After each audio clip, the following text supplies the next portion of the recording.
السلام عليكم ورحمة الله وبركاته.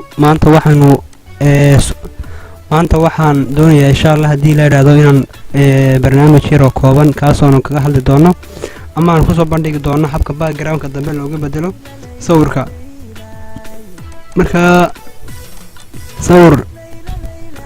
sawirka qaabka looga bedelo background-ka dambe ayaan ku soo qaadan doonaa maanta hadii la yiraahdo. Okay, inagoo isticmaalna marka Photoshop gaar ahaan waxaan isticmaalayaa Photoshop CS6 baan isticmaalayaa oo ah program kamid ah programmada markaa. Okay, waa ka tusaale ahaan oo kale imika sawirkaas soo qaatay. Sawirka background-ka dambe ee meesha yaala waxa weeye waa green wada aragtaa. Haddaba markaan doonayo inaan ka bedelo sawirka waxaan soo qaadanayaa sawirka kale ee aan doonayo inaan ku bedelo meesha background-ka kale ee aan diyaarsaday ee aan rabo inaan dhigo ayaan horta soo qaadanayaa. background-ka halkan buu igu jiraa background-ku. Okay, background-ku halkan buu igu jiraa waa kan. waxaan rabaa halka inaan dhigo. Okay, halkaas ayaan rabaa sawirka inaan soo dhigo hadii la yiraahdo. haddaba markaan doonayo inaan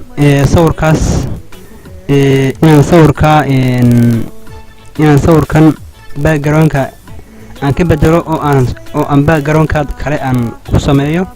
marka hore waxaan sameynayaa sawirkan horta waxaan isticmaali karaa dhowr qaybood. waxaan sameyn karaa calaamadaasan qadan karaa oo ah mid la ku jarayso sawirka oo kaliya ah. sidoo kale waxaad sameyn kartaa tan kale ayadna jirta oo iyadna lagu jaro sawirka oo sawirka lagu soo qaato. labada system waan isticmaali karaa. labada qaabba waan isticmaali karaa anigoo markaasi labada qaab isticmaalaya. haddaba aan xoogaa idin soo dhaweeyo labada system isticmaalaya mid waa ka oo waxa weeye waa qaabka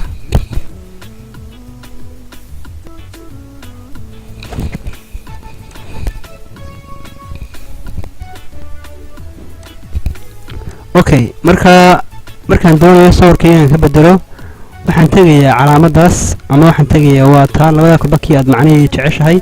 tan badan inaan uga fududan aniga calaamada ku sameeysan markaaba waxa weeye sawirka adigoo ku jiidaya mouse-ka ka bidix ku jiidaya ayaa soo wadasa.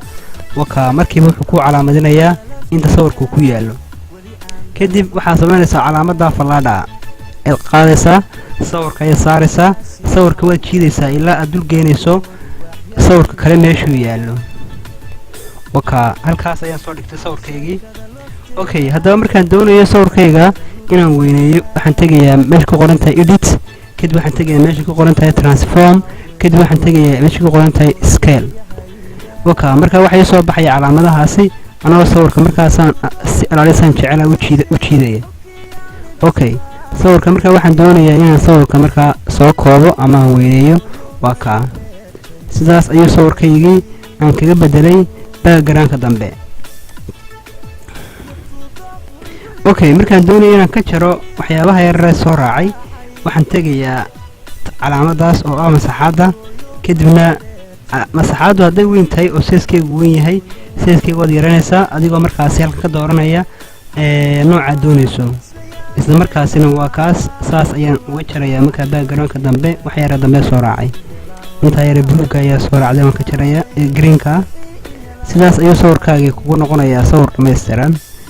okay, waa ka sawirkaaga saas uu kugu yahay sawir dhameystiran.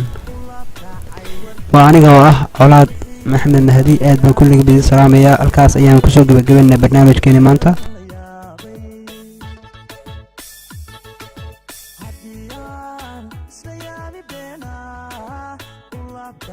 warkeeda wixii ihelaan la